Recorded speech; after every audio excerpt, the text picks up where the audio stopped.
Hello ભાઈ log, તો આજે આપણે જવાનું હતું બહાર ગામ. તો આપણે ગાડીમાં આવી લાવ્યા પેટ્રોલ ફૂલ કરાવવાને. તમે જોઈ શકતા હશો ગાડીમાં પેટ્રોલ કરાવી હતી ફૂલ ને 427માં થઈ ગયું ફૂલ ને આપણે પેટ્રોલ ભરાવીને નીકળી ગયા બહાર જવા. ત્યાં તો કોકે મૂકી દીધો મારી પર ફટાકડો.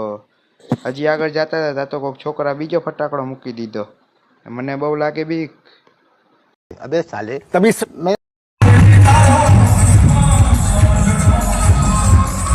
કાં તો થઈ ગયા આપણે હાલીને જવાવાળા માણસો ભેગા. તમે જોઈ શકતા છો કેટલા માણસો જાય છે. ત્યાં આપણે ત્યાંથી નીકળીને ગાડીમાં કરાવી લીધી હવા ફૂલ, કેમ કે ગાડીના આગલા ટાયરમાં હવા હતી નહીં ને હવા ભરાવીને આપણે નીકળી ગયા હવે બહારગામ જવા માટે, કેમ કે આપણે થતું હતું બહુ મોડું ને ટાઈમ બહુ લાગશે પહોંચવામાં. તો આપણે જતા હતા ડમરી બોલાવીએ.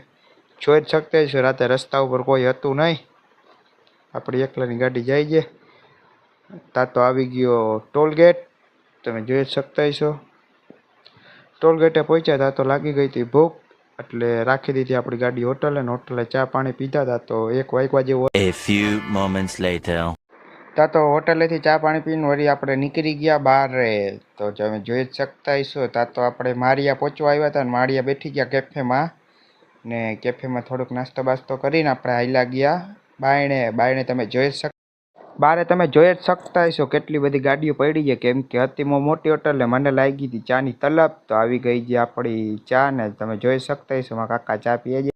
અને અમે આવી ગયા હતા અમારા માતાજીના મંદિરે દર્શન કરવા, કેમ કે હતી દિવાળી અને આપણે માતાજીને દર્શન કરવા આવી ગયા હતા. આ જોઈ જ શકતા હશો ગેટ, આ અંદરનો ગેટ આવી ગયો છે. અત્યારે તો બધી દુકાનો બંધ હતી ને આ માતાજીના મંદિરનો અંદરનો ગેટ છે, આ અત્યારે તો બંધ છે. તમે જોઈ શકતા હશો ગેટ.